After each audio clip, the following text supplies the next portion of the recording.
Hey everybody, thanks for tuning in for my card review part 7. Here we are reviewing a few of I think it's the last of the collection of Azsharan cards. As you know, those are the ones that eventually have like a sunken card as a second part of it, either with the battle cry or like a spell dependent kind of thing. So let's go ahead and get right into it and look at these cards. First up, we have the Asharan Saber. It is a 4 mana, 3/3 for Hunter, Beast, Common. Rush and Death Rattle. Put a Sunken Saber on the bottom of your deck.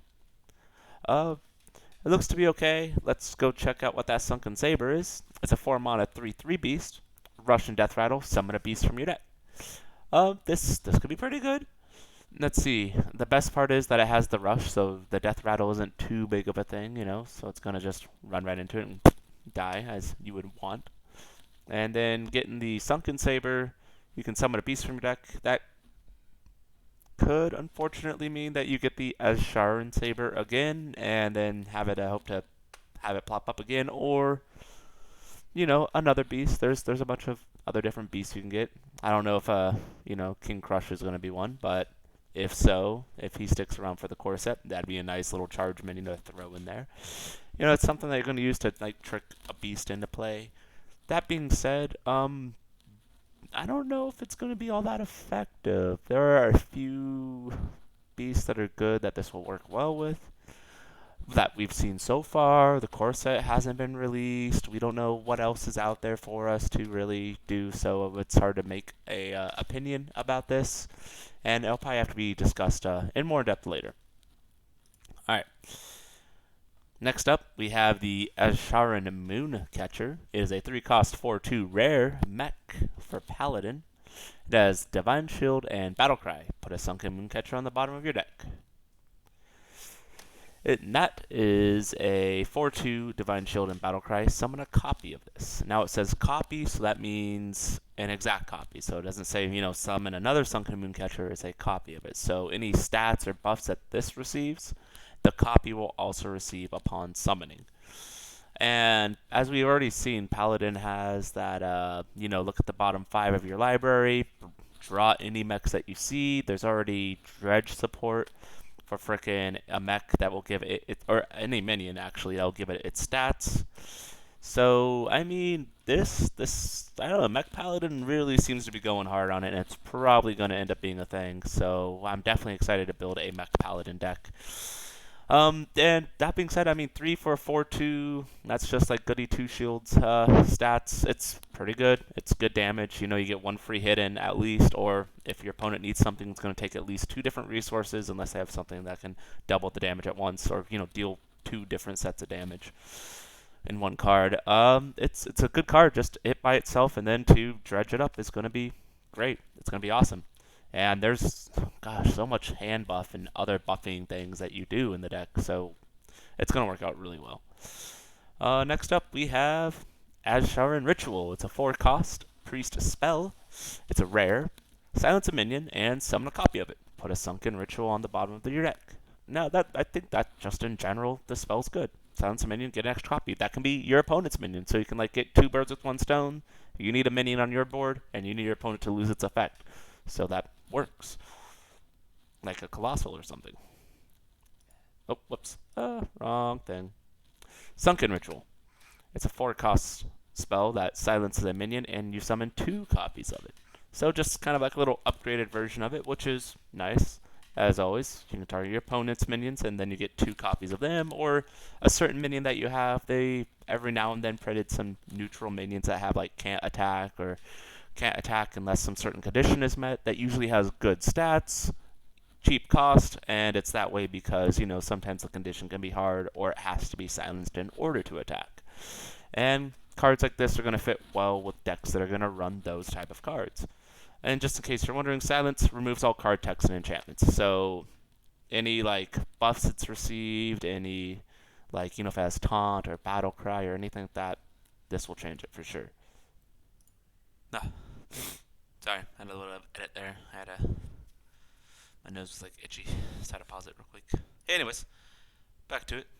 Yeah, Sunken Ritual. It's gonna be nice. Sounds amazing. So many copies of it.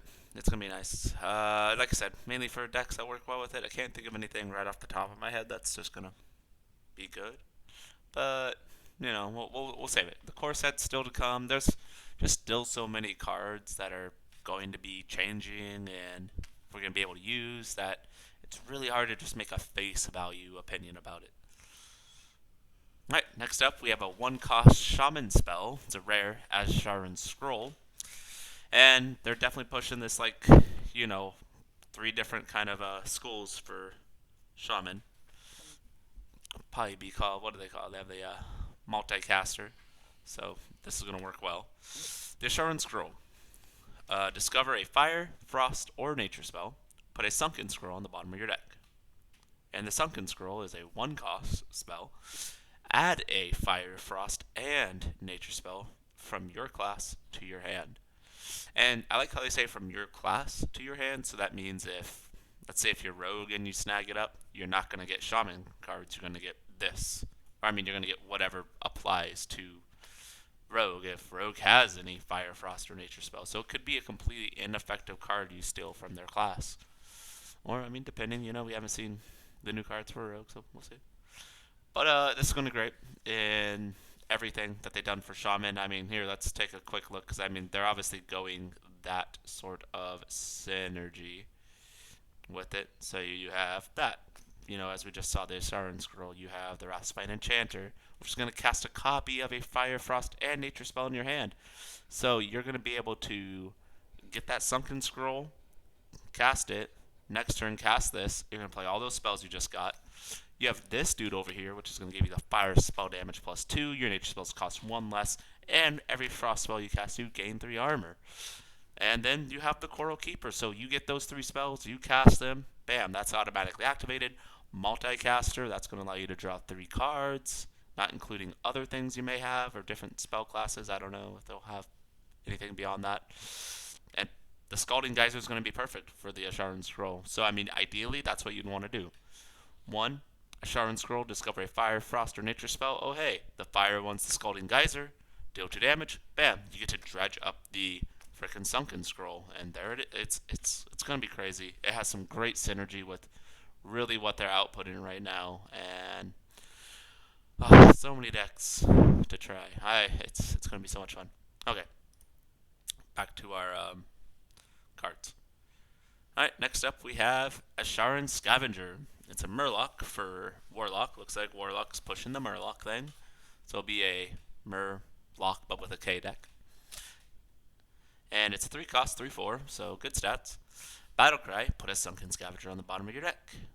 And Sunken Scavenger reads, Battle Cry, give your other Murlocs +1/+1 wherever they are. So hand, deck, battlefield, all +1/+1. Exile zone, I don't know, they don't have that yet. But I'm just saying. If that existed, I guess that would apply too, because it says wherever they are. But that's pretty awesome. That's like a kill Seth. And the only thing is we haven't seen too much dredge synergy, I don't think, in Warlock to know how well this is going to play out. There's been those 2 neutrals that are dredges. And so really wanting this card as soon as possible will be your most ideal form of play. Later in the game, it's not going to be as good because you already played a lot of your Murlocs. You've already done a lot of different things. So we're going to have to see really what's going to allow you to do this best. Actually, wait, that's right. We have seen a Warlock Dredge card, and it is a Murloc. And if you get a Murloc, it costs health instead of mana. So it's going to allow you to, play it for free, quote unquote. No mana crystals at least involved, and just some health, which usually works well with Warlock. Warlock likes to give some health for some cool stuff. And it has the potential to be good. I'm going to have to, try out a Murloc Warlock deck too. I'm so excited to try all these different, types that they're pushing for classes. And it's going to be really fun. I'm really excited for Hearthstone to see, they're pushing different types that they want people to try. And they're giving it so much synergy. And it's so exciting. Alright, moving on. Alright, next up we have Azsharan Trident. Hey, a weapon, finally. It goes well with that one card that can give it +1/+1. Death Rattle.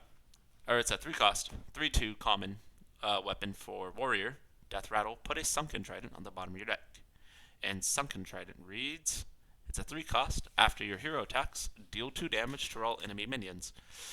And that's okay. That's pretty good. I mean, depending on how early you get it, it'd be really easy, I would say, to use in Warrior, especially because you're going to be able to draw one of these upon quest completion for a pirate-based deck.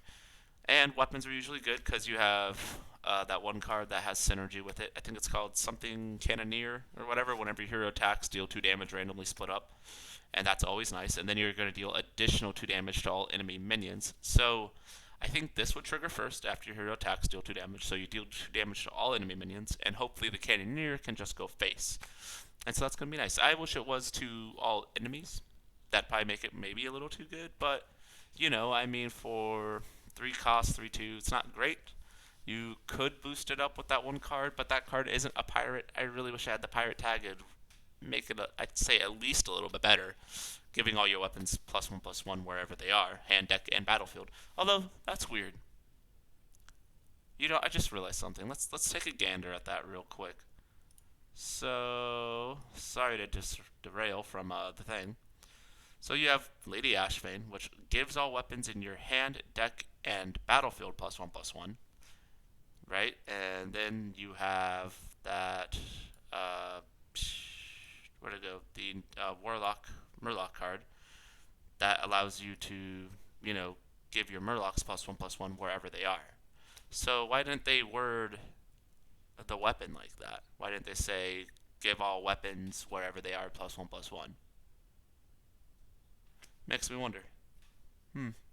Is going to be like a new zone introduced or something? Because it could say hand, deck, and battlefield, but instead they went with +1/+1 wherever they are.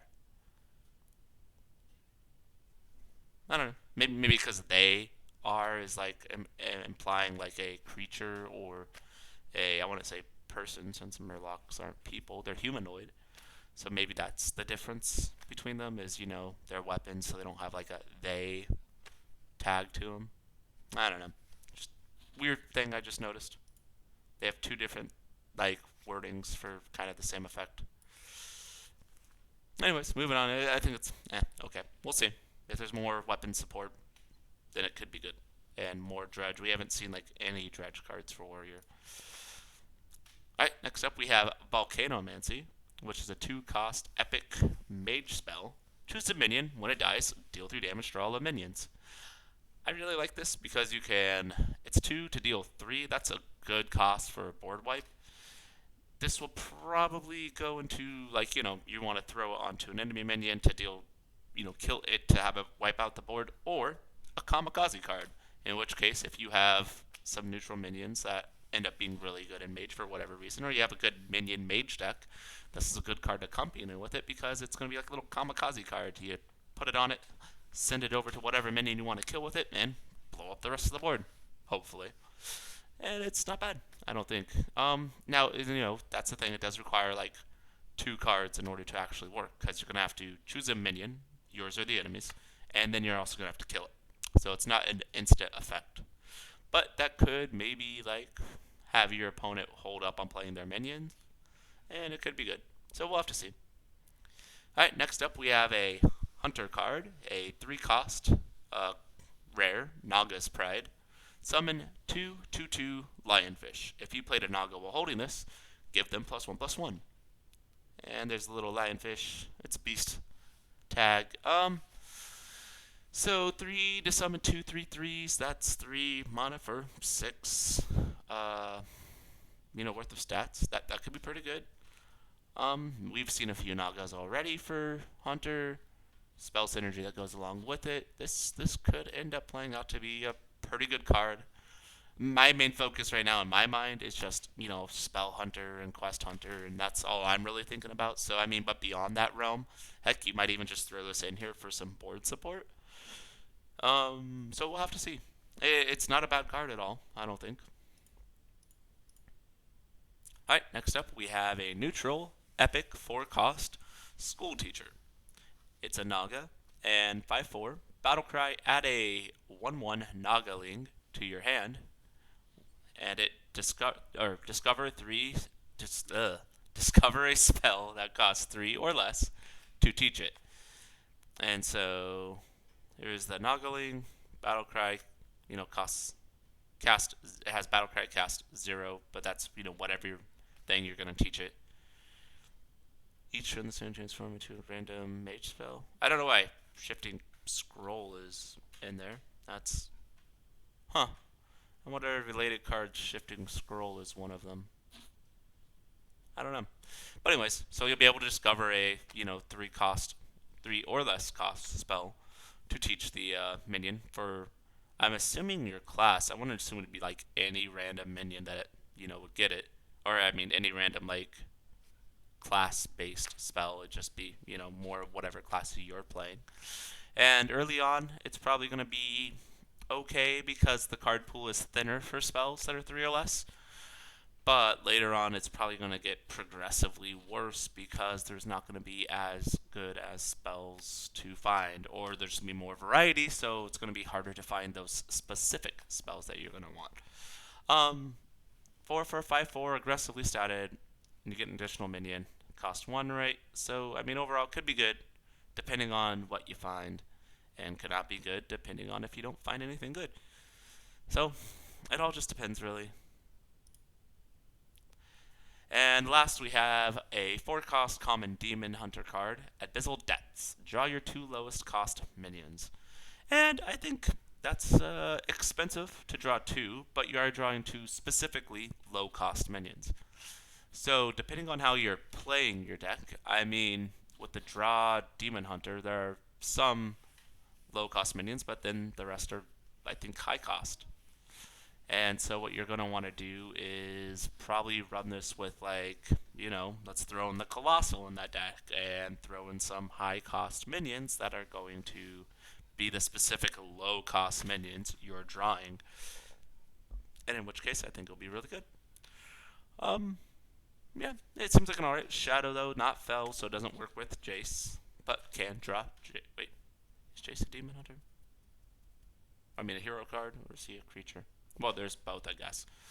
Anyways, we'll have to see how it turns out, specifically if it works that way. And, yeah.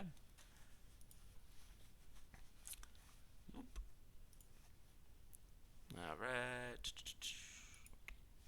Anyways, that was my review. Hope you all liked and enjoyed. Review number 7.